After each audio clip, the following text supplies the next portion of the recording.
이혼할 때 재산 분할을 받은 경우 이 재산에 대해서는 증여세가 부과될까요? 정답은 부과되지 않는다입니다. 그런데 만약 그 이혼이 가장이혼이라면 세금 문제는 어떻게 될까요? 세금 어려울 땐 허증연 변호사가 알려드립니다.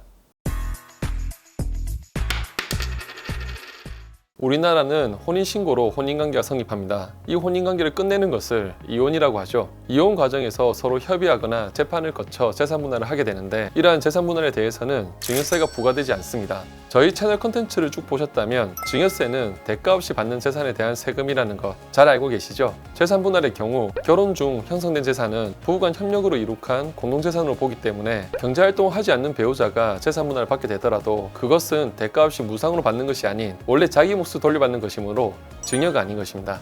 따라서 증여세가 붙지 않고 그와 같은 맥락에서 소득세나 양도소득세도 부과되지 않습니다. 그런데 이혼 후 재산분할에 대해 증여세가 부과된 사례가 있습니다. 어떤 이유일까요?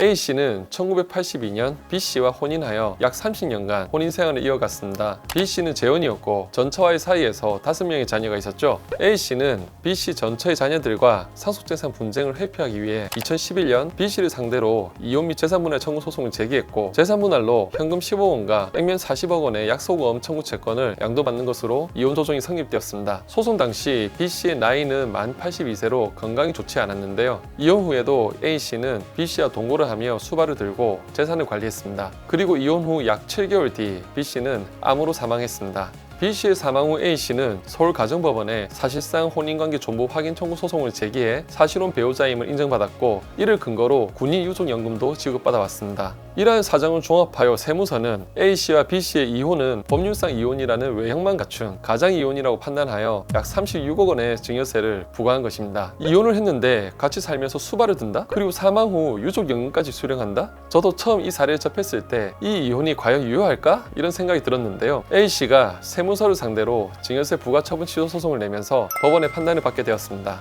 법원의 판단은 서울행정법원의 1심과 서울고등법원의 2심 모두 이 이혼이 가장이혼으로서 무효이고 무효인 가장이혼에 따른 재산분할도 무효이기 때문에 증여세를 부과한 것은 타당하다고 하여 원고인 A씨의 청구를 모두 기각했습니다. 이에 불복한 A씨는 대법원에 상고했는데 뜻밖에도 대법원에서 그 판결이 뒤집어졌습니다.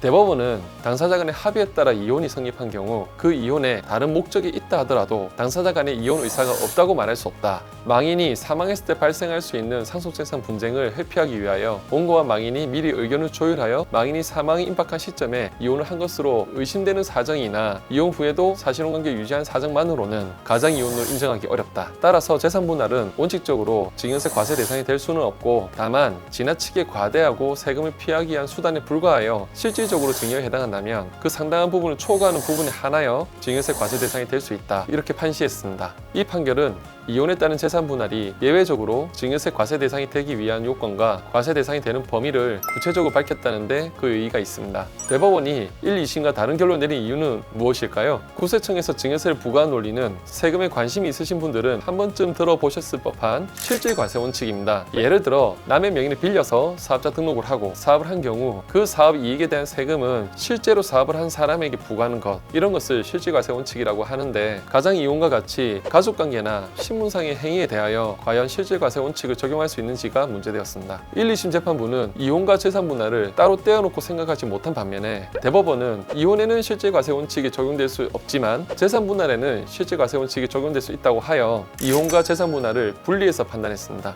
대단히 현명한 판단이라고 생각됩니다. 그런데 채권 추심이나 세금을 회피할 목적으로 가장이혼하는 사례들을 종종 접할 수 있죠. 가장이혼을 엄격하게 인정하는 판례 때문에 이혼을 무효로 볼 수는 없더라도 재산분할의 효력까지 부인할 수 없다면 조세 정의와 형평에 반하는 결과가 발생할 수 있습니다. 따라서 이혼에 따른 재산분할에 대해 실질과세 원칙이 적용될 수 있다고 보아야 하는 대법원의 판단이 타당해 보입니다.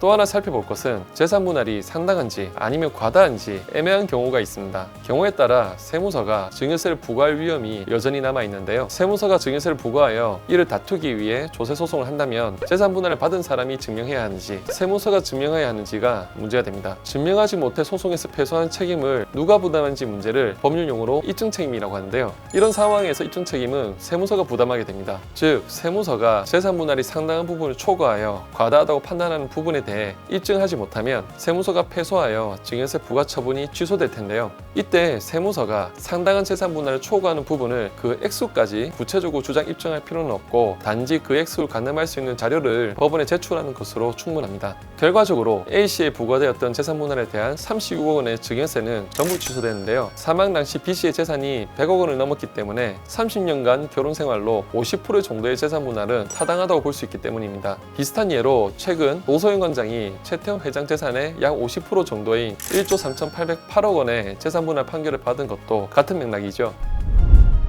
정리하면 이혼의 다른 목적이 의심되어 가장이혼으로 보여지는 경우라도 이혼 자체는 유효하고 그 이혼에 따른 재산분할 역시 증여세 과세 대상이 될 수 없습니다. 다만 재산분할이 그 취지에 반할 정도로 과대하고 상속세나 증여세 등 조세회피 수단에 불과하여 그 실질이 증여라고 평가할 수 있는 경우에는 혼인기간이나 공동재산 기여도를 고려했을 때 그 상당한 부분을 초과하는 부분에 한하여 증여세가 부과될 수 있으며 초과 여부의 판단은 결국 법원이 하게 될 것입니다. 어려운 세금 문제, 전문가들과 충분히 상의하셔야 한다는 것 기억하시고요. 오늘 영상이 도움되셨다면 구독과 좋아요 많이 부탁드립니다. 다음 시간에 더 유익한 세금 이야기로 돌아오겠습니다. 감사합니다.